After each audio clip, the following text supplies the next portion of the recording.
Okay, tayong lahat po ay magsitayo at buksan natin ang ating mga Bibles.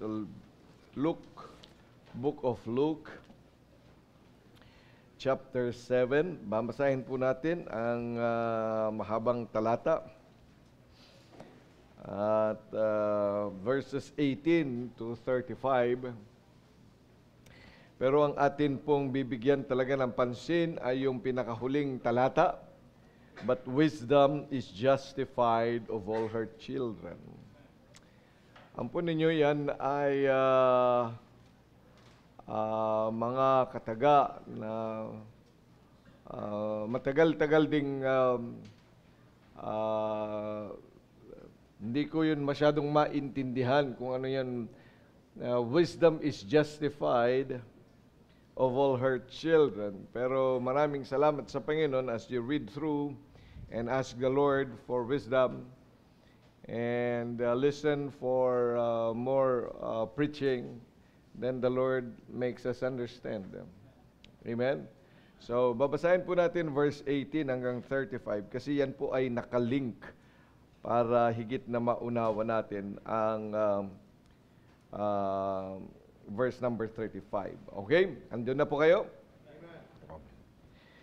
And the disciples of John showed him of all these things, and John, calling unto him two of his disciples, sent them to Jesus, saying, Art thou he that should come, or look we for another? When the men were come unto him, they said, John Baptist hath sent us unto thee, saying, Art thou he that should come, or look we for another? And in that same hour he cured many of their infirmities and plagues, and of evil spirits, and unto many that were blind he gave sight.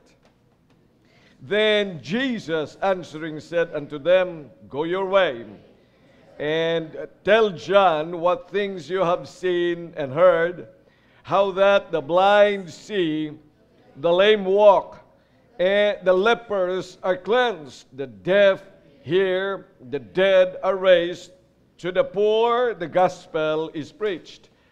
And blessed is he whosoever shall not be offended in me. And when the messengers of John were departed, he began to speak unto the people concerning John. What went ye out into the wilderness for to see? A reed shaken with the wind?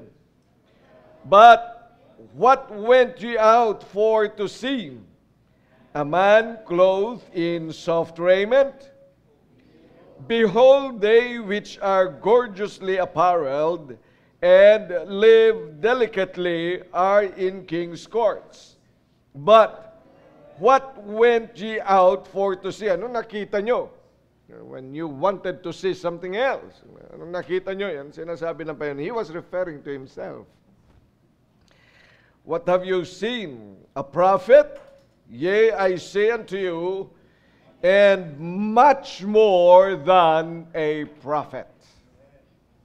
This is he of whom it is written, Behold, I send my messenger before thy face, which shall prepare thy way before thee. For I say unto you, among those that are born of women, there is not a greater prophet than John the Baptist, but he that is least in the kingdom of God is greater than he. And all the people that heard him, and the publicans justified God, being baptized with the baptism of John. You see, nandun ulit yung salitang they justified God. And how did they justify God? By being baptized with the baptism of John. In other words, they followed. Nakinig sila sa kanya because they went out to see somebody else, a prophet, more than a prophet, someone who is from the Lord, a messenger from God, and then he spoke. So nagsalita siya. Pagkatapos, ang mga tao at very specifically publicans, mga publikano, ito mga makasalanan. Hindi sila mga miyembro ng ng mga may matataas na posisyon sa lipunan. At sila ang nakinig at sila ngayon ang sumunod sa bautismo, sa Baptist baptism. Tawag natin dyan, Baptist baptism. The baptism that is what the Bible tells us. It's water baptism.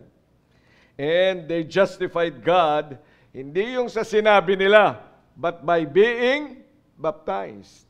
You see, it was more an action pack.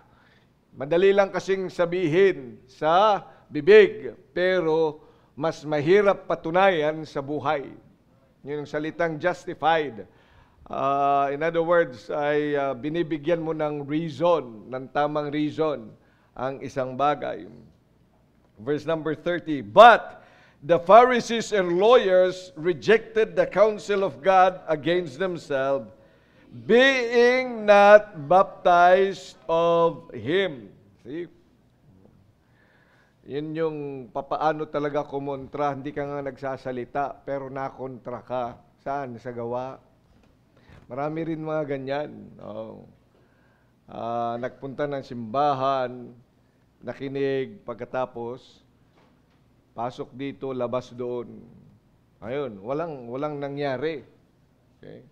At yan ang sinasabi niyan, the lawyers rejected the counsel of God against themselves. Verse 31, And the Lord said, Whereunto then shall I liken the men of this generation, and to what are they like?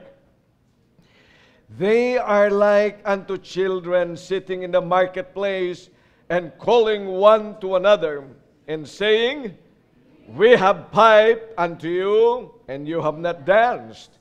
We have mourned to you, and you have not wept. For John the Baptist came neither eating bread nor drinking wine, and ye say he hath a devil. The Son of Man, that's referring to Christ. Kaya mga bago nating mga kamag-aral, the Son of Man na tinutukoy ng salita ng Diyos is Jesus Himself. The Son of Man is come eating and drinking, and you say, Behold, a gluttonous man and a wine-bibber, a friend of publicans and sinners. Kino mo yun, ano? Noong si John the Baptist ay hindi siya masyadong, tawag nito, hindi siya sumayaw sa kanilang tugtugin. Nga. Hindi siya sumama sa kanila. Pagkatapos ngayon, ay sabi nga nila, ay siya may jablo. Jablo yan. Separatist masyado. Ngayon, ang Panginoon, sumama sa kanila. He went with the publicans, went with the sinners, talked with them, ate with them. Pagkatapos sasabihin niya, ito, tingnan ninyo, ano yung gluttonous man? Alam mo yung gluttonous man, kapatid? Masiba. Oo, masiba. Pero mo yan, tawag nila sa Panginoon, ano? Masiba. Kasi nakikikain siya. Oh. And then, a wine bibber, manginginom.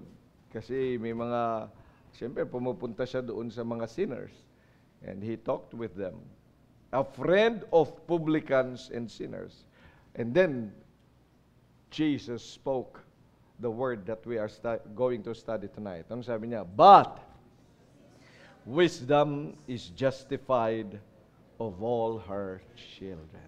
But wisdom is justified of all her children. Dakilang Diyos, pagpalain mo po ang inyong salita sa aming kalagitnaan at nawa ay maunawa namin ito ng lubusan upang Panginoon ay kami ay lumakad ng naayon po sa kaalaman ng inyong salita according to wisdom, and that we do things not because of what we think we should do, but because it is wisdom from above.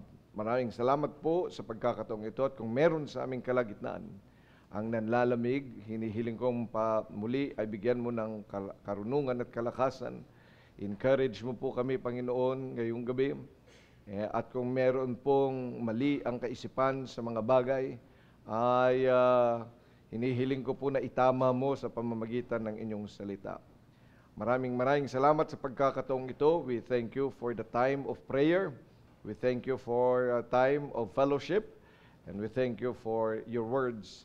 At maraming salamat din sa pagkakataon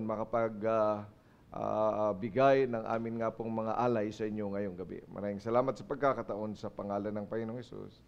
Amen. Okay, please take your seats. Wisdom is justified of all her children, but wisdom is justified with all her children. Now, alam natin na maganda na may wisdom. Okay? Wisdom is the principal thing, sabi nga ng Bible. At yan ang inaasam-asam ng marami, magkaroon talaga ng wisdom. Kaya nga ang sanlibutan, di ba? Tayo ay nag-aaral. Aral ng aral. May grade 1, may kinder na, may grade 1 pa, grade 2, hanggang grade 12 na ngayon. Pagkatapos tsaka pa magka-college. Pagkatapos ng college, hindi, magtatrabaho ba kakaagad? Hindi. Meron pang tinatawag na masters. Nagma-master pa. Pagkatapos na mag-master, Scepter College. Pagkatapos ng master, PhD, di ba? Yung pagiging doktor. Pagkatapos ng doctorate, meron pang post-degree, okay? Postdoctoral degree. Okay?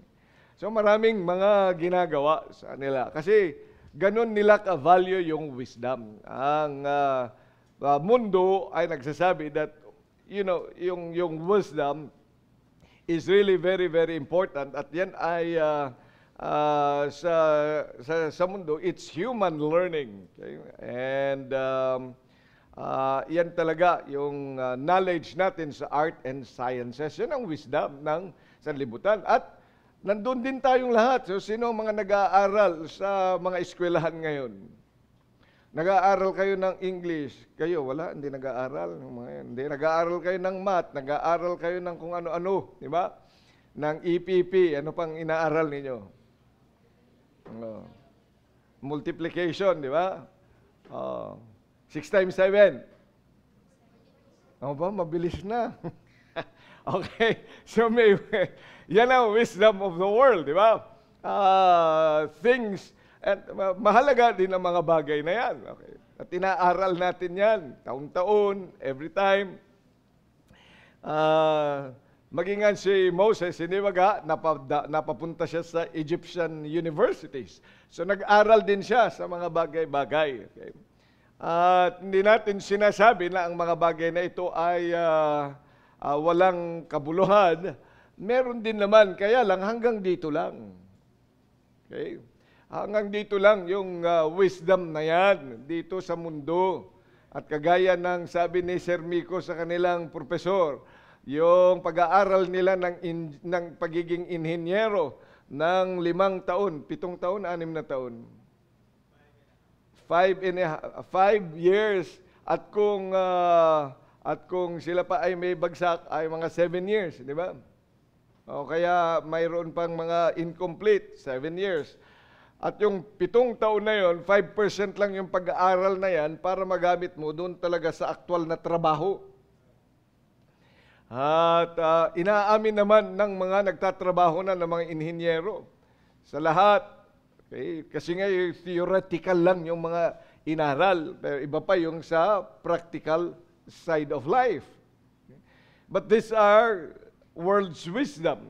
And people are doing everything, magbabayad ng malaki, mag-spend ng mga oras ng mga yan, para lamang sa pag-aaral ng wisdom of this world. Magagamit natin dito sa mundo. Now, that's the wisdom of the world. Pero yun pong tinatawag na wisdom ng Panginoon, if you read your Bible or your scripture, ang wisdom is true religion. Yung tamang pananampalataya. And what is that?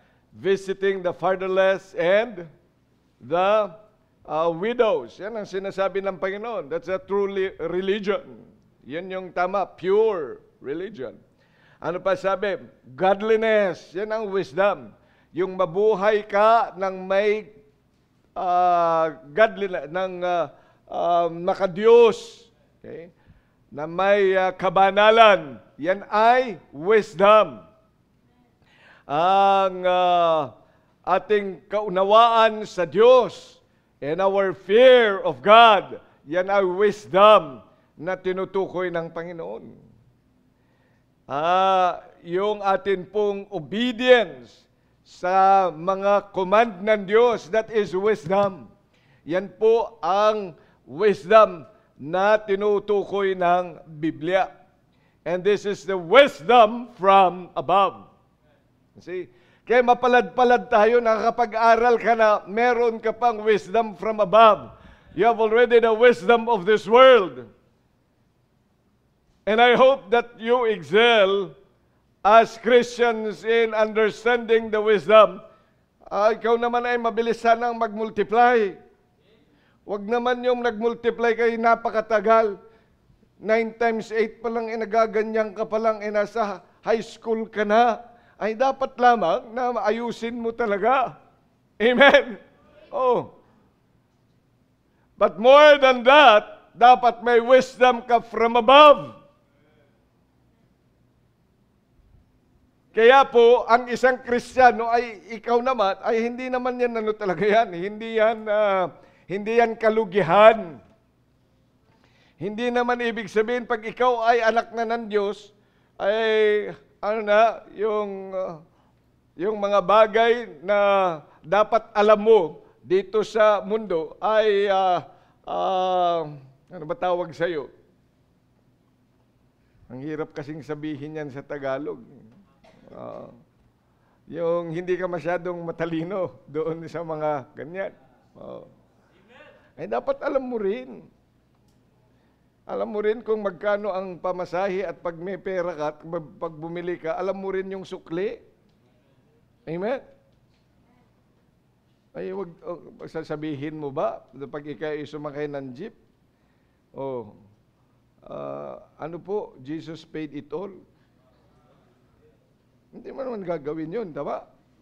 Magbabayad ka talaga. Ngayon, kung ayaw mo magbayad, maglakad ka. Amen? Oo.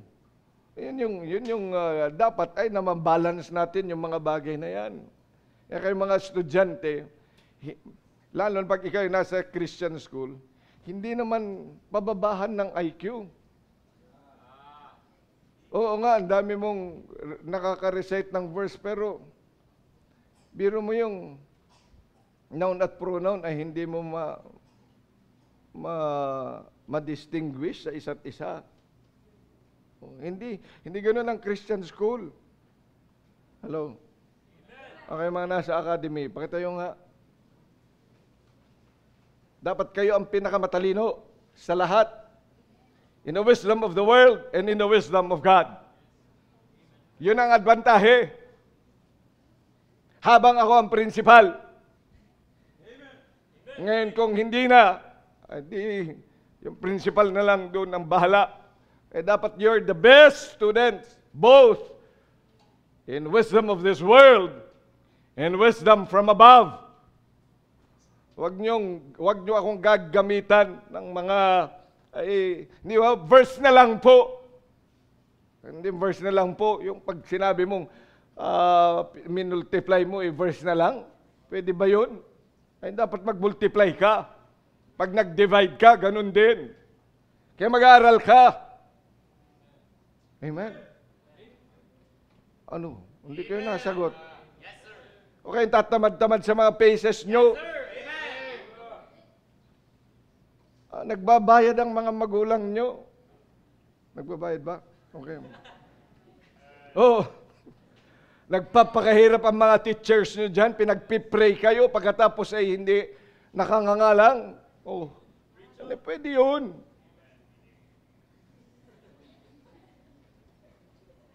Ang mga hindi nakakatapos talaga ng goal at saka mga walang alam, hindi ko pakakainin. Hindi dapat nagbe-break yan eh. Sayang na sayang yung pag-aaral. Sayang na sayang mga pages na binabasa. Kung hindi mo ma-distinguish yung this and that. Okay. Yung pati yung science mo, dapat alam mo yung matter. Di mo, nandoon ka na, mag-graduate ka na, hindi mo pa alam yung matter. Ano nga ba yung matter? It doesn't matter, pastor. This matter. Okay, take your seats.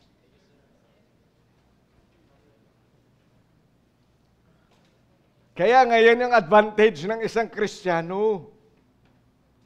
At lalo na kung ikaw nasa Christian school. Yan yung bentahe ng Christian school that is different from the others.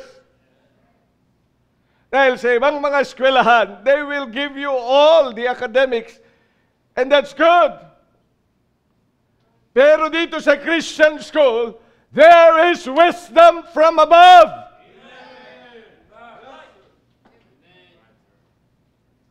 And you should shine in both of them. Kagaya ni Daniel, hindi ba? At saka yung mga kasama niya. Tandaan nyo? Si Daniel. Hindi si Daniel hindi Daniel Killoy. At saka hindi rin si Daniel ni Antonio. Tingnan natin, Daniel. Ezekiel, Daniel. Mga kabataan din to. Chapter number 1.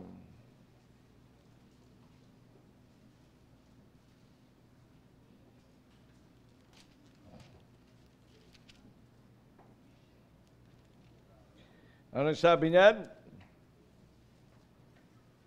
Verse number 17.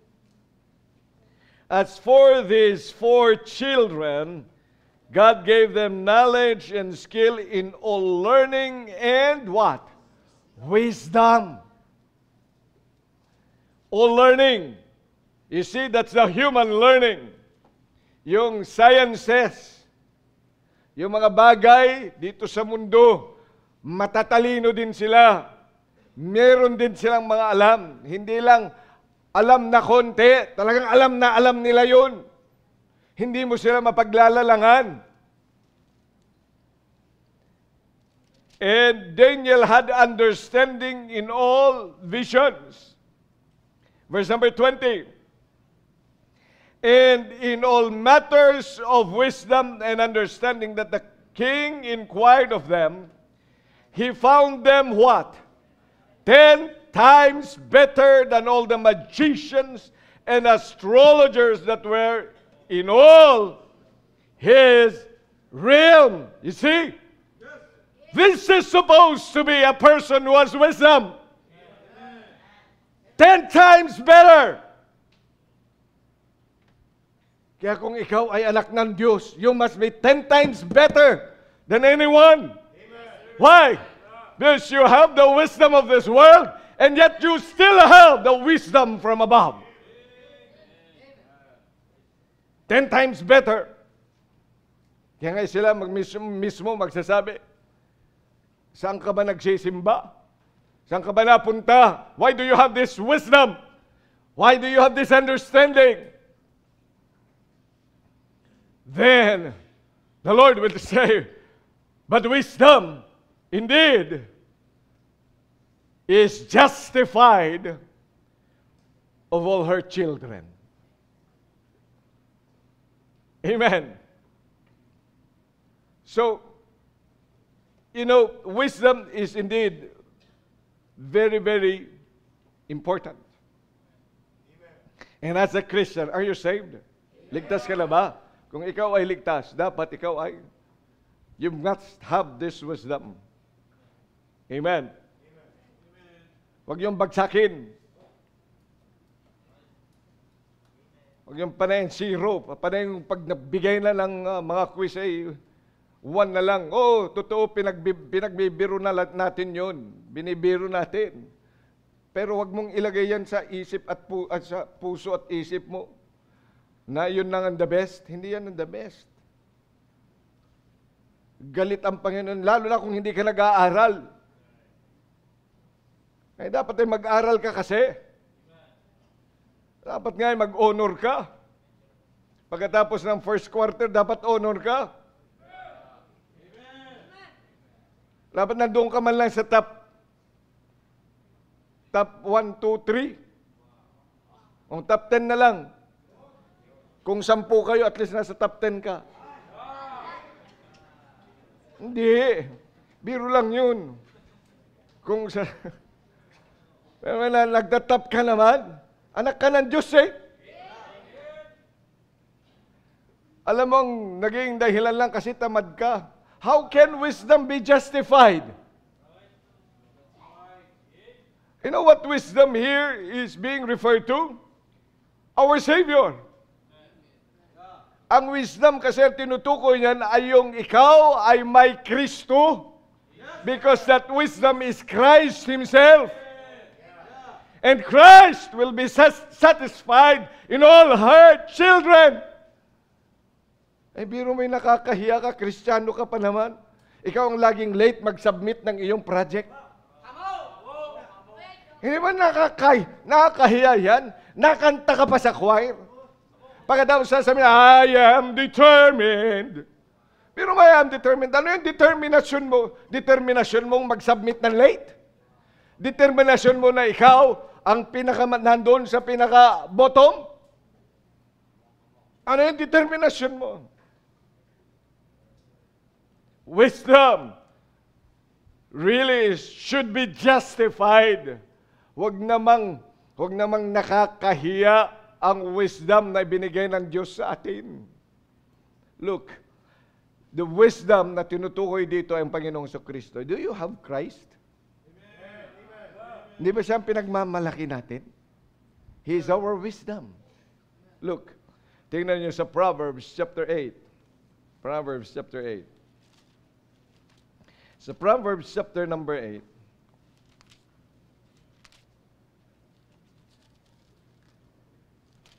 in verse number 12, I, wisdom, dwell with prudence and find out knowledge of witty invention.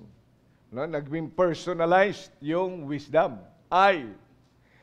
It's a person speaking. Akong wisdom. Okay, tingnan pa ninyo. Verse number 14. Counsel is mind, and sound wisdom. I am understanding. I have strength. By me kings reign and princes decree justice. By me princes rule and nobles, even all the judges of the earth. Verse 17, I love them that love me, and those that seek me early shall... Nakikita niyo dito na ang wisdom na tinutukoy ng Proverbs chapter 8 is a person. Persona yan. At yan nga ay ang ating Panginoong Kristo. Look, He said in verse number 20, I lead in the way of righteousness in the midst of the paths of judgment. Yan ang ating Panginoon. A character of Christ. He said, I am the way, the truth, and the life. Amen. He's the way of righteousness. You see, His wisdom. Ano pa sabi? Verse number 23, I was set up from everlasting, from the beginning, or ever the earth was. You see, this is Jesus. You see, in the beginning was the Word, and the Word was with God, and the Word was God. The same was in the beginning with God. Who is that? Jesus. And He said, wisdom. He said that wisdom was set from the everlasting, from beginning, or ever the earth was. Verse 24, when there were no depths, I was brought forth. When there were no fountains abounding with water. Verse number 13. Then I was by Him as one brought up with Him, and as I was daily His delight, rejoicing always before him. Verse number 34. Blessed is the man that heareth me, watching daily at my gates, waiting at the posts of my doors. For whoso findeth me, what? Findeth life. Hindi ba yan ang ating Panginoong Kristo? I have come that you might have life and that you might have it more abundantly. You see, this wisdom is life and this is Christ. For whosoever findeth me findeth life and shall obtain what? You see the favor of the Lord. Ang pabor ng Diyos ay sumasa atin when we have Christ, because Christ is the grace of God. Amen. Siyang biyaya ng Diyos. Pag sinabi nating biyaya, pabor ng Diyos, natutuwa ang Diyos sa atin dahil sa Kanya. Dahil sa totoo, galit ang Diyos dahil ikaw at ako ay makasalanan. At galit ang Diyos sa bawat isang makasalanan. Pero dahil nga kay Kristo tayo nagkaroon ng pabor sa Panginoon. So it's the wisdom. Ano pa sabi niyan? But he that sinneth against me wrongeth his own soul. All they that hate me love death. See, ang sino man tumanggi sa Panginoong Kristo, they will find themselves in hell, eternal lake of fire. That is eternal death. So you see, a person, wisdom is really our Christ. Siya yung wisdom na tinutukoy dito. Kaya nung sinabi sa ating text, but wisdom is justified where? Of all her children. So, he is talking about himself, that he is wisdom.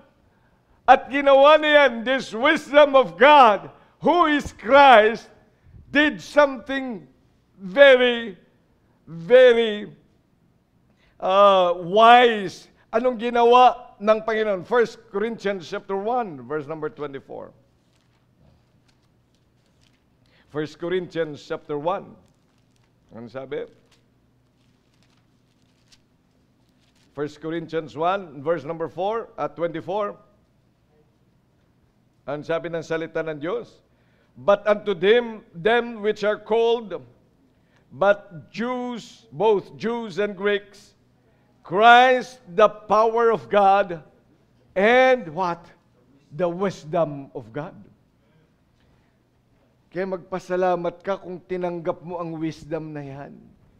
Hindi ka lang naging anak ng Diyos, but you have that wisdom that we need to live a life, a good life.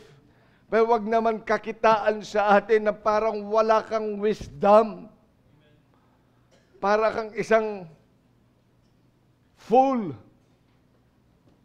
unlearned, walang alam.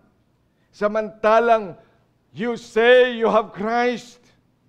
Ang sabi ng 1 Corinthians chapter 2, verse number 7. But we speak the wisdom of God in a mystery, even the hidden wisdom which God ordained before the world unto our glory. So what was this wisdom? The wisdom is that Jesus died for our sins. At tayo ngayon ay Kanyang ni-redeem from all our sins. Amen?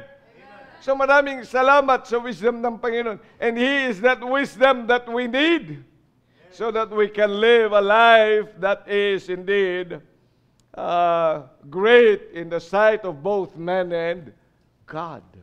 Kaya nga maging ang Panginoon, hindi ba?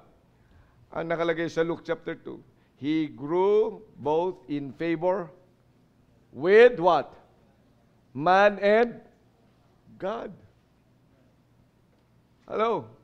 Hindi lang sa harapan ng Diyos, kundi maging sa tao.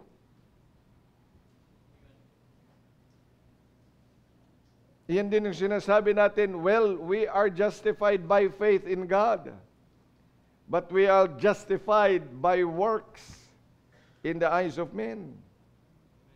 Kaya kung babasahin nyo doon sa James, how can he be saved? Hindi siya ma-justify.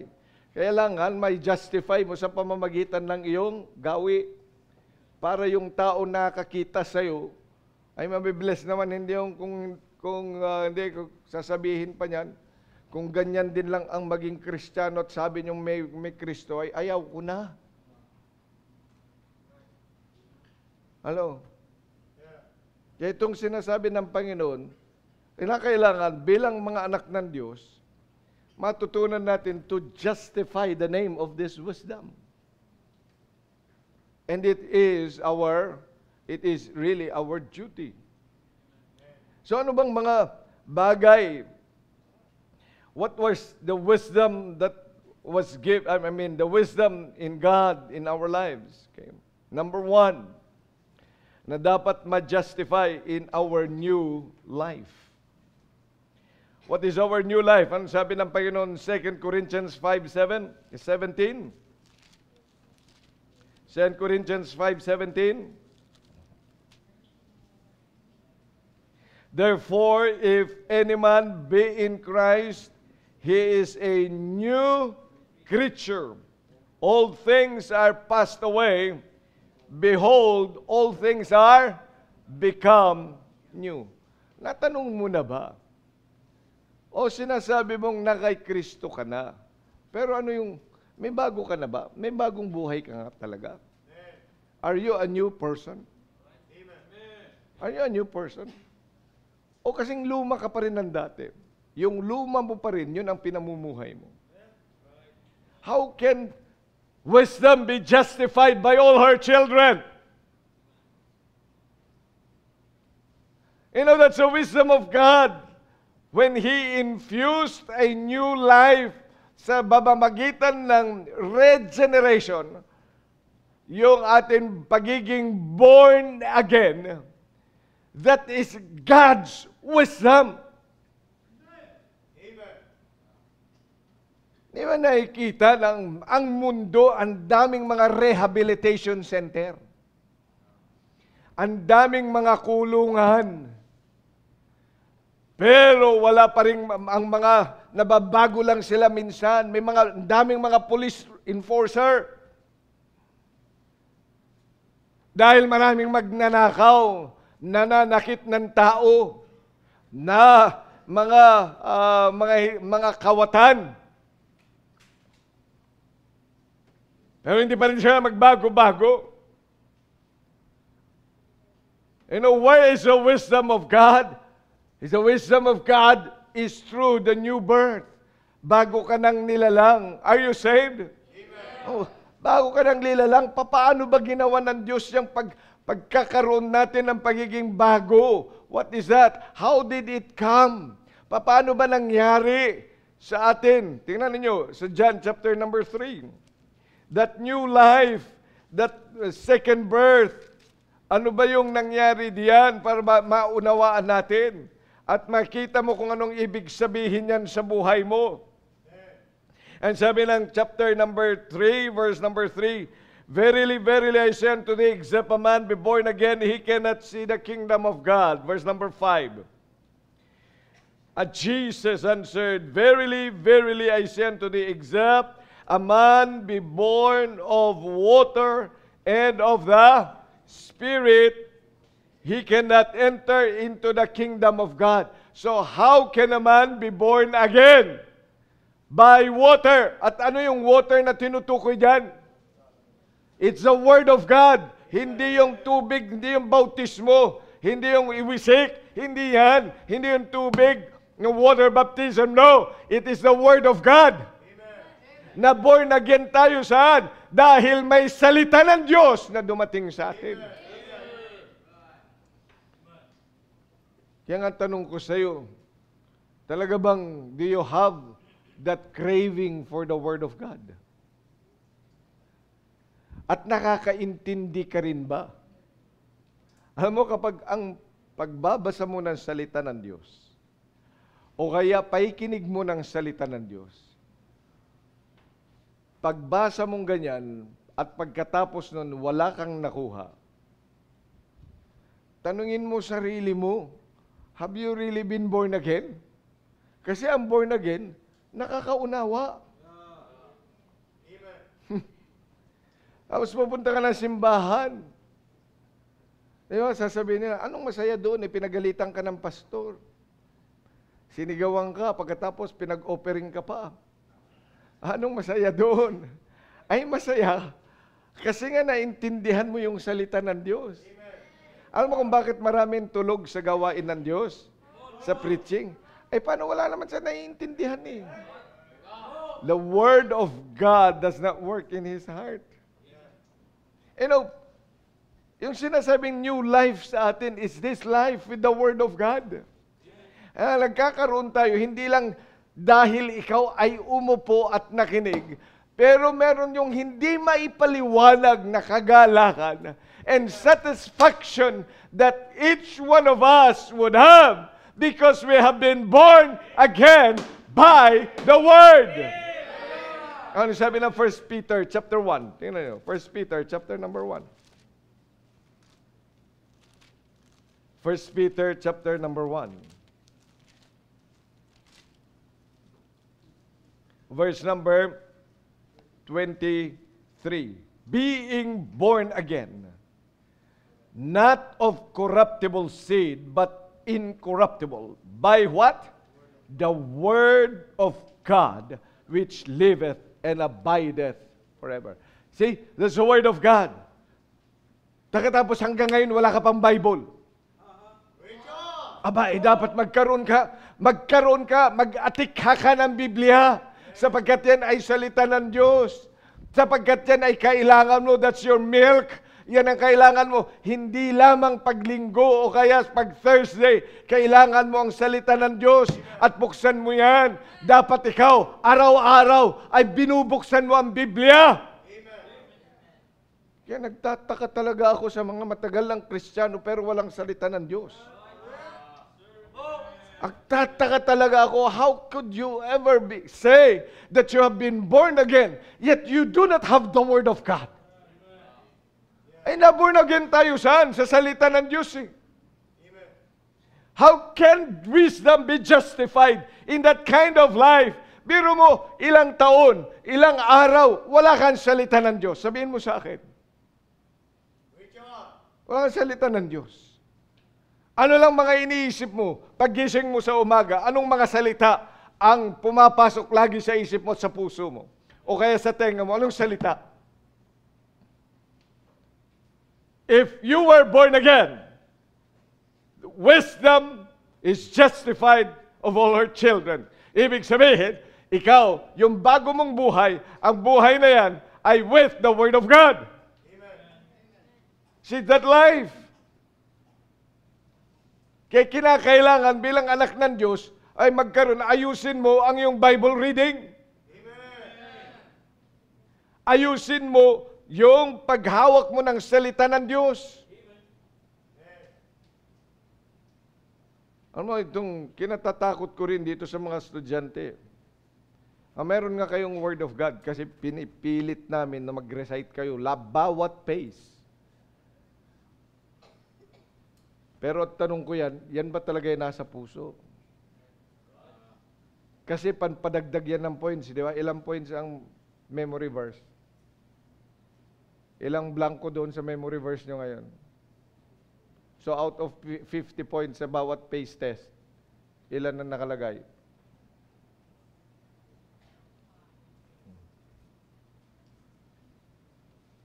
Pero kaya pagka-graduate na kaya, nasaan na naman yan? Asan na yun? Asan na? You must be born again. Amen. Yeah. Dapat tayo makita mo na ikaw ay ipinanganak na muli sa salita ng Diyos. Amen. Salita ng Diyos ang ang pagiging born again natin, hindi yung dahil lamang nagpunta ka doon, sasabihin mo na, well, ako'y pupunta sa langit, I am going to heaven because I received Christ. So, let me see. Let the wisdom of God indeed be justified in her children. Ay, ba't wala akong makita na pag-ibig sa salita ng Diyos? Ba't walang craving ng salita ng Diyos? Walang buhay. Kahapon nga, may kausap ako eh. Sabi ko, same ka na? Opo. Paano ka naligtas? Tumanggap ako sa Panginoon. Nagbabasa ka ba ng Bible? Wala. Ba't niyaya ka sa church? Ay, ayaw mo. Ay, doon sa church, mag-aaral tayo ng salita ng Diyos. Tanong ko sa iyo, ikaw ba talaga iligtas na? Kasi kung totoong ligtas, may buhay yan. Di ba? Ang ligtas, may buhay. There is life. Ano ang buhay na yan? Anong buhay na yan? Naghahanap ng salita ng Diyos. Iyon ang hahanapin mo. Kaya pag pupunta ka ng simbahan, maghahanap ka ng salita ng Diyos. Uupo ka dyan at maghahanap ka at sasabihin mo sa pastor, preach the word! Hindi lang dahil sila ay tumayo kanina at preach the word. Pero talaga naghihintay ng salita ng Diyos. Naghihintay nga ba? Oh. Kasi maganda yun eh. Pag akyat ko pa lang dito, nagtayo na. Sino nagtayuan yun? Say amen. Oh. Dapat talaga mga ganun eh. Naghihintay. Pero pwedeng pang amen lang. Pero hindi talaga naghihintay. Pero dapat laging ganun. Amen! Oh. Yes, sir. So, yun yung buhay. Ano yung buhay natin? Saan yung buhay natin? Saan tayo excited? Ay kung ikaw ay anak ng Diyos, you must have been born again with the Word of God. So yun ang kakailanganin mo. It will be your milk. At ito magiging kagaya ka ni Mary, sa magkapatid, si Martha at si Mary. Mary, nung nandun ang Panginoon at magsasalita na siya, magtuturo siya, iniwan niya ang kanyang mga gawain. Umupo siya para lang makinig sa Panginoon. Para lang pakinggan niya ang salita ng Diyos. Samantalang si Martha, nagre-reklamo na ang daming ginagawa dito sa kusina. So there is something wrong with our Christianity if that is the case. As you were born, our new life. Therefore, if any man be in Christ, he is a new creature. So how are you with the Word of God? Pagising mo pa lang sa umaga, ano na ang pumapasok sa isip mo at sa puso mo? Pag ikaw ngayon ay tutulog na ano naman mga salita niyan ang nasa sayo.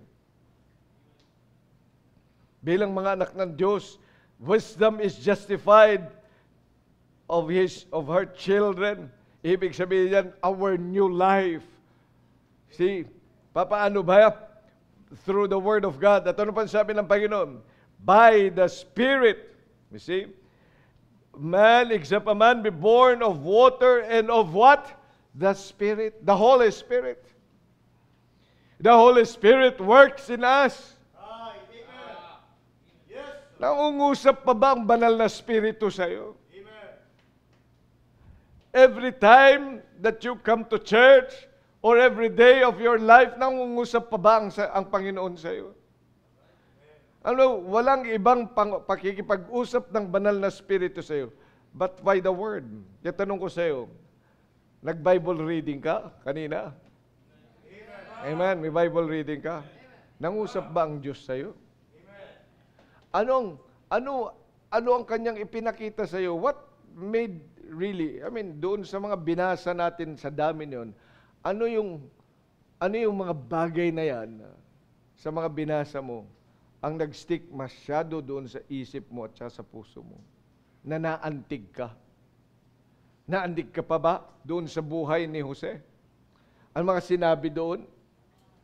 Nandoon sa Book of Psalms, doon sa Lucas, mga sinabi ng Panginoon.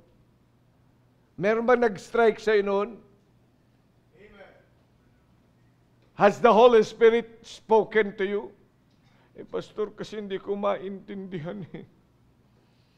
Yun nga, kasi akala mo sa pagbabasa ng Bible mo, basahin mo lang nakagaya nagbabasa ng comics at saka ng noun at saka pronoun ng English mo. ay dapat kayo nanalangin ng husto at nakipag-usap sa Panginoon na ang banal na Espiritu will open your mind. Dapat na iintindihan mo at nakukuha mo na it is our job really na sa pagbuklat mo ng salita ng Diyos, ikaw'y nagpe-pray. At habang ikaw'y nakikinig din ng salita ng Diyos, ikaw ay nagpe-pray, Panginoon, may maunawaan po ako, mangusap ka. Bago ka palang pumunta ng bahay-sambahan ay nag-pray ka na, Holy Spirit, talk with me. Amen.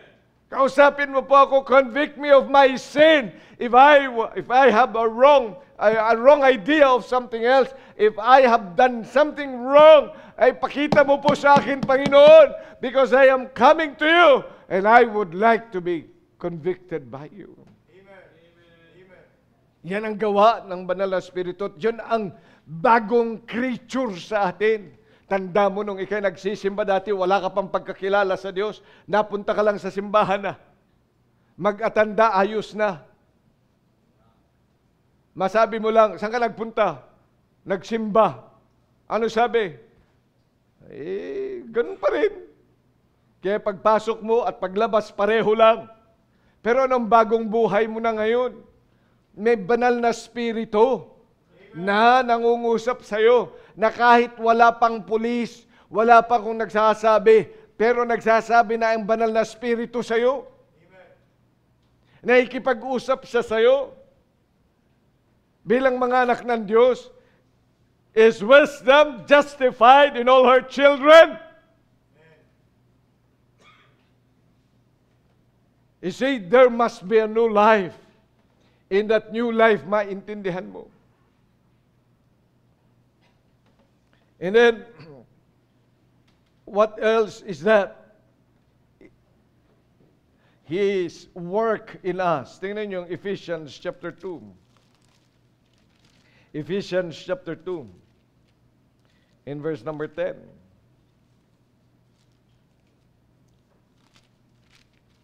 Ephesians chapter 2, verse 10. Ano sabi ng salita na? For we are His workmanship, created in Christ Jesus unto good works, which God hath before ordained that we should walk in them. Tayo ay ang gawa ng Diyos. Kaya pag ikaw ay tiningnan, ikaw ay ginawa ng Diyos, anong sasabihin ng tao? Napakagaling talaga ng Panginoon. O ang sasabihin, napakagaling mo talaga. Dapat ang Panginoon. Dapat matutunan natin na ikaw at ako is the workmanship of God. O mapapahiya sila, ay yan bang ginagawa ng Diyos? Kapangit naman. Ang pangit ng salita mo, ang pangit ng ugali mo, lahat na lang ay pangit. No? Ay sabi mo, may Kristo ka sa puso mo. Sabi mo, you have the wisdom of God. Mapapahiya ba ang Diyos sa atin? Bilang mga anak ng Diyos, dapat nating tandaan, when we say that we are children of God, then the wisdom of God is in us. Then let wisdom be justified in all her children. Ito ang sinasabi ng Panginoon sa atin, na ma-justify yung kanyang gawa sa atin. Ano yung gawa niya sa atin? Anong gawa sa atin ng Panginoon? For we are His workmanship, created in Christ Jesus, unto what? Good works! Amen. Yan ang gawa ng Diyos. Kaya mas lalong dumadami ang good works mo, yung mga tamad, hindi na nagiging tamad. Amen. Kaya tamad-tamad mo hanggang ngayon ba? Wala kang ginawa kundi matulog, kumain. Ay dapat bilang anak ng Diyos, you and I are the workmanship of God, created unto good works. Ay dapat ay makikita nila, that they may see your good works and glorify God. Amen. in heaven. Kaya bilang mga anak ng Diyos, dapat yan din ang bilangin mo. Ang hilig natin magbilang sa pagkakamali ng iba. Ang pinakamaganda siguro, bilangin mo na lang yung mga nagagawa mo para sa Panginoon. Good works. Amen? Dati mainggitin ka, that's a bad work. Ngayon, pinipraise mo na yung iba. Natututo ko namang sabihin na iba yung, sige, go on. Ganda ng ginawa mo, ganda lang. Hindi yung, wala yan sa akin. Ang hilig mong magkumpara.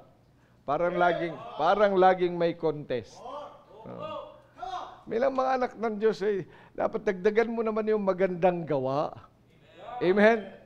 Oo. Kahit na hindi ka utusan, sana ngayon kahit hindi ka na utusan, hindi ka na utusan ng iyong area leader. Hindi ka na uutusan ng iyong magulang. Hindi ka na uutusan ng teacher mo. Ikaw na mismo magkukusa. Amen? Dapat ay sumasagana yung good work kasi yun nga, yung gawa ng Diyos sa atin. Nagtatrabaho ang Panginoon sa atin. Ay kung hanggang ngayon kung ang dati yung buhay mo na masyadong negatibo sa mga tao at yun ka pa rin, edi sasabihin ng Panginoon, ano ba yan? How can wisdom be justified of all her children? Dapat makikita at matutuwa sila sa gawa ng Diyos sa buhay mo. Hindi lang yung panglabas, hindi lang yung dahil nagkaroon ka ng pagsuot ng mga gandang mga bagay. Maging yung pananalita mo ay nagbabago. Amen? Hindi ka na baby. Lagi ka na lang siya, akin to. Ay, dapat ay matuto ka naman. Masyadong baby. Ako muna. Laging ikaw na lang ba? Hindi ka ba po pwedeng magparaya? Amen? Oh. Bilang mga anak ng Diyos, dapat matutunan natin the work of God in us. Good works. Dapat yan ay nadadagdagan sa buhay natin. Ilan kaya sa good works ngayong araw na ito, ilang good works na gawa natin? Napag-encourage ka ba ng iba? O nang discourage ka na naman, binuli mo na naman sila? Mahilig mambuli. Temptation kasi yon. Ay dapat bilang anak ng Diyos, nadadagdagan. So that the wisdom that you say you have, who is that wisdom? Jesus is wisdom. And He works in us. We are His workmanship. Tayo ay gawa, tayo ang project ng Diyos. Yung bang project nyo, sinong mga nakagawa na ng mga project? Natutuwa ka ba sa project mo? Na ipagmamalaki mo? Di ba maganda pag pinagmamalaki yung project? Tama? Ay kung yung project mo ikinahihiya mo, ay dapat talagang, we are God's project. We are the project of the wisdom of God. Bilang mga mananampalataya, dapat lamang that wisdom will be justified in ourselves. Para makita yun, and we ought indeed to grow in our good works. Ano sabi niya? Before ordained, which God hath before ordained that we should walk in them. So ang Panginoon nag-lay down ng good works. Pinakita niya kung ano ang mga good works, ano yung mga dapat nating gawin. Kaya nga, marami siyang thou shall not, at meron din siyang ito yung gawin. Ito ang ating gawin. Ito ang gawin mo. Ito ang gawin mo. Because that is a good work. Amen. So, nung mga commandments na ng Panginoon ang naidagdag sa iyo na yung ginagawa, na iyong sinusunod. Maraming salamat, nandito ka. Nandito ka ng prayer meeting. Forsake not the assembling of yourselves. Amen. Together. Wow! Ay dapat sa linggon din ka rin ng umaga at ng hapon. Amen. You see, that is an additional good work in us. Ikaw ba ay bilang anak ng Diyos, dapat na dadagdag ka ng mga bagay na tama sa inyong buhay. And tingnan po ninyo, you know, when we have Christ, it's actually an expression of God's or the Father's choice of us. Tingnan nyo, John 6:37. John 6:37. Hindi ba mapapahiya ang Diyos sa pagpili sa iyo? John 6:37. Ano sabi ng salita ng Diyos?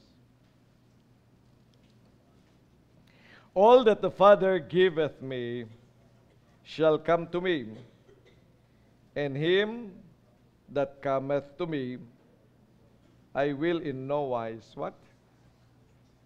Di ba? Sinasabi mo, anak ka ng Diyos. Amen. Are you a child of God? Amen. Biro mo'y pinili ka ng Ama. You are God's choice. If God chooses, hindi lang mother's best.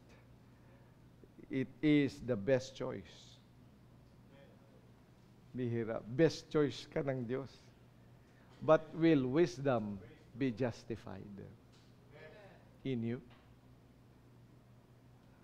Kung pinili ka ng Diyos, I mean, hindi ka ba nagdadalawang isip na, eto gagawin ko, sasabihin ko ito, samantalang pinili ako ng Diyos. Aba, dapat nagdadalawang isip ka kung masama yung bagay na gagawin mo. You know, bilang mga anak ng Diyos, He has imparted to us, what? A divine nature.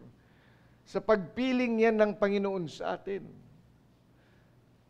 Ang bilang anak ng Diyos ay dapat iisipin natin, at lagi yan ang prayer ng bawat isa na, Panginoon, huwag kang mapahiya sa akin.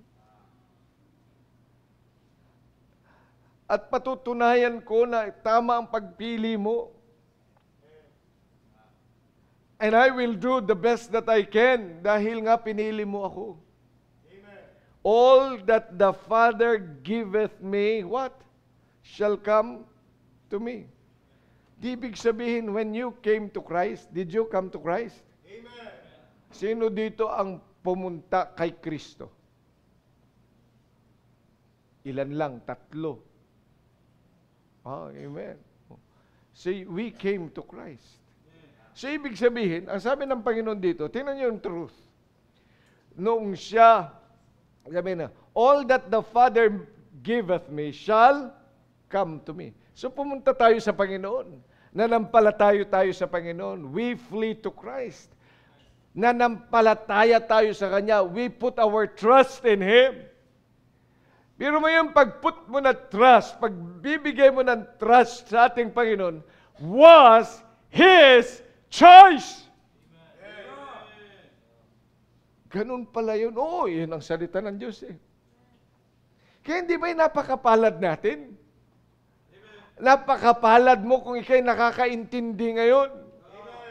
Ngayon, tutulugan mo lang ako kung hindi mo naiintindihan. Ilan naman talaga yun eh. But if you understand, there is some sort of joy in your heart, pero may pinili ako ng Panginoon. At kung iisipin mo, bihira ang Diyos na naglalang ng langit at ng lupa. This God who created heavens and earth, this God who is all-powerful, this God who is omniscient, this God who is omnipotent, this God who is holy, this God who is loving, this God who is so great, this God who never changes. Bihira. Nag-aksaya ng panahon sa akin. Kaya sasayangan ko ba yung buhay ko? Sasayangin ko ba yung pagpiling yan ng Panginoon? Who am I that a king should die for me? Kapag nakakaintindi ka, mababago talaga buhay mo. Kahit na walang pulis, kahit na walang pamalo, kahit na walang suntok ang magulang, kahit na walang galit ang pastor, kahit na walang gobyerno na pipigil sa'yo. When you have learned the love of God, you would change your life. You would. At iisipin mo, Panginoon, ayokong mapahiya ka. Nahihiya ako kapag ang buhay ko ay hindi kaiga-igaya sa iyo. And that's why, Lord, I pray that you would make indeed the best out of me. Maintindihan ko yung salita mo and give me strength to follow through. And it will be my joy. It will be my great strength to follow you, whatever the cost. Kaya nga po,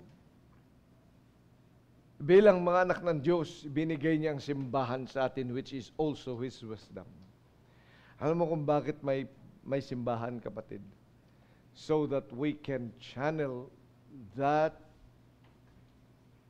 service to Him. Kaya dapat bilang mga anak ng Diyos, let's continue working the work of God. Amen. Huwag lang sa umpisa. Hindi lang pa umpisa yan. Patuloy lang. Yung mga nanghihina, dapat laging ilagay sa puso mo, pambihira, pinili ako. It was God's choice. Pambihira, He is working in me. Pambihira, I have a new life now. How can I back off? Ba't ako magbabackslide? Ay dapat lamang talagang magpatuloy ako sa gawain ng Diyos. Dapat lalo pa ako magsumikhay ngayon, magsumikap ngayon. Dapat itong mga pagbabagong ito ay hindi lang hanggang dito. I should go up and up and up and up. Hindi lang ito yung magagawa ko. Dapat may meron pa. I can do better things. I should move up and up and up. I should move up to a higher ground. Ayoko manatili dito. Ayoko maging mediocre na Kristiyano. I would like that wisdom to be justified in all her children. Will you? Will you let wisdom be justified by all her children? Ayan buhay mo. Then let's move up to higher ground. Amen. Huwag lang yung, naligtas ka na, save ka na, alam mo na ito. Dapat marami pa. Dapat ikaw'y mag-improve pa. Dapat ikaw'y lumago pa. Dapat marami ka nakapag-soul winning ako ng isa. Dapat may 2. Dapat 3. Dapat, naka 100 na ako, gawin mong 100,000. Ay, dahil 100,000 na, gawin mong 1,000,000. Naka 1,000,000 na po ako. Go on, up, until the Lord returns.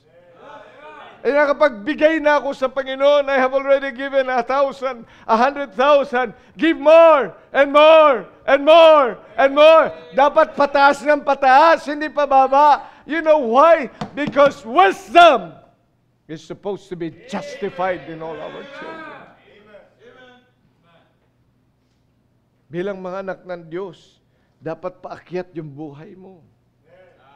Amen? Ito yung mga nagagawa mo. Then do some more for the Lord.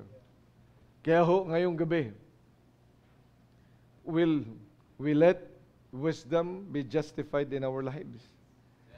Na yung ibinigay na bagong buhay sa atin ay hindi lamang buhay, buhay na.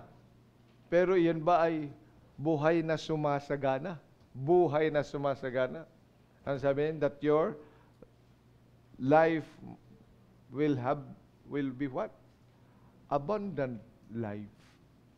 Yun bang binigay niyan, the working of God? Ay pare-parehong working lang yan. No, it should be growing. Parami ng parami. Yun bang choice ng Diyos sa atin? Ay, ating i-take for granted. Oh, God has so much, put so much confidence in us. Biro mo kung iisipin natin ating sarili, sino ba tayo? Para iligtas ng Diyos. Walang-wala naman tayo. Makasalanan. Dapat talaga sunugin doon sa impyerno. Sino ba tayo para magsuot ng ganito, magsalita ng mga salita ng Diyos? Sino ba tayo? Wala naman tayo. We are nothing but grass. Pero maraming salamat. Praise the Lord. That when I came to Christ, I knew it was my Father's choice. I must live up to that call. Let's all stand up, please. Dakilang Diyos, maraming salamat po sa inyong mga salita namin pong pinagdilay-nilayan. Help us that we may live this new life and grow in the work that you have started in us. And may we indeed go up to higher grounds because you have chosen us. Palain mo po ang inyong salita.